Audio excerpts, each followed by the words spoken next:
बिहार की राजनीति में भ्रष्टाचार के मुद्दे ने एक बार फिर हलचल बढ़ा दी है। मार्क्सवादी जनता दल माले के महासचिव दीपांकर भट्टाचार्य ने बीजेपी जेडीयू गठबंधन के शीर्ष नेतृत्व पर तीखा हमला बोला है। उन्होंने कहा कि राज्य में लगातार बढ़ते संस्थागत भ्रष्टाचार पर सरकार की चुप्पी कई सवाल खड़े करती है। भट्टाचार्य ने आरोप लगाया कि बिहार में सरकारी काम बिना रिश्वत के पूरा नहीं हो पाता। उन्होंने बताया कि हाल ही में कैग की रिपोर्ट में यह सामने आया कि राज्य सरकार 70,000 करोड़ रुपए का हिसाब देने में नाकाम रही है, लेकिन इस पर सरकार की ओर से अभी तक कोई ठोस प्रतिक्रिया नहीं आई है। उन्होंने कहा, अब तो खुद प्रशांत किशोर ने भी मंत्री और अफसरों पर गंभीर आरोप लगाए हैं, लेकिन बीजेपी और जेडीयू की तरफ से कोई आधिकारिक जवाब सामने नहीं आया। पहले सीएम नीतीश कुमार ऐसे मामलों में तुरंत प्रतिक्रिया देते थे और गठबंधन तक तोड़ देते थे।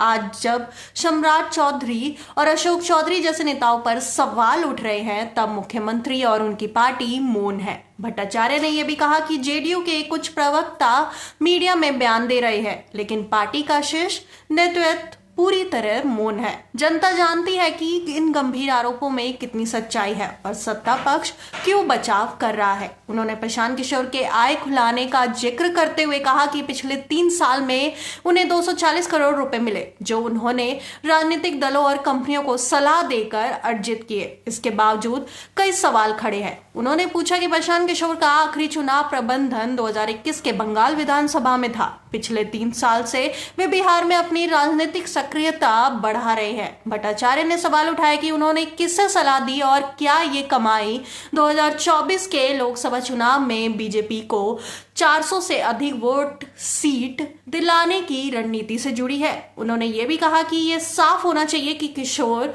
किन कंपनियों को सलाह दे रहे हैं। प्रशांत किशोर को स्पष्ट करना चाहिए कि उन्हें किस तरह की पार्टियां और कंपनियों से पैसा मिला। यदि जवाब नहीं दिया गया तो केवल सनसनी फैलेगी और असली मुद्दे पीछे रह जाएंगे। बिहार विधानसभा चुनाव पलायन, कर्ज, बेरोजगारी, अपराध, गरीबी और शिक्षा जैसे वास्तविक मुद्दों पर लड़ा जाना चाहिए। अगर राजनीतिक दल सनसनीखेज आरोपों में उलझे रहेंगे तो जनता के वास्तविक सवाल दब जाएंगे। दीपांकर भट्टाचार्य ने कहा कि चुनाव केवल सनसनी फैलाने के लिए नहीं होते, उनका उद्देश्य सरकार और बिहार में बदलाव लाना है। उन्होंने सत्ताधारी दलों से आग्रह किया कि वे भ्रष्टाचार और गंभीर आरोपों पर ईमानदारी से जवाब दे। विपक्ष को भी जनता के वास्तविक मुद्दों पर मजबूती से खड़ा होना होगा। उन्होंने निष्कर्ष निकालते हुए कहा कि बिहार के चुनाव में भ्रष्टाचार, अपराध, बेरोजगारी और शिक्षा जैसे मुद्दे प्रमुख होने चाहिए। जनता को असली सवालों का जवाब मिलना चाहिए, ना कि केवल सनसनी फैलाने वाले आरोपों में उलझकर समय गंवा जाए। उनका मानना है कि अगर सत्ताधारी दल ईमानदार रवैया अपनाए और विपक्ष जनता के मुद्दों पर ध्यान दे तो बिहार में राजनीतिक सुधार और बदलाव संभव है। भट्टाचार्य का यह बयान बिहार विधानसभा चुनाव के दौरान राजनीतिक माहौल को और गरमाएगा। बीजेपी जेडीयू गठबंधन के लिए ये चुनौती है कि वे भ्रष्टाचार के आरोपों का जवाब दे और जनता में विश्वास बनाए रखे। वहीं विपक्ष को ये अवसर मिलेगा कि वे वास्तविक मुद्दों को लेकर अपनी तैयारियों को सामने लाए और चुनावी बहस का केंद्र बने।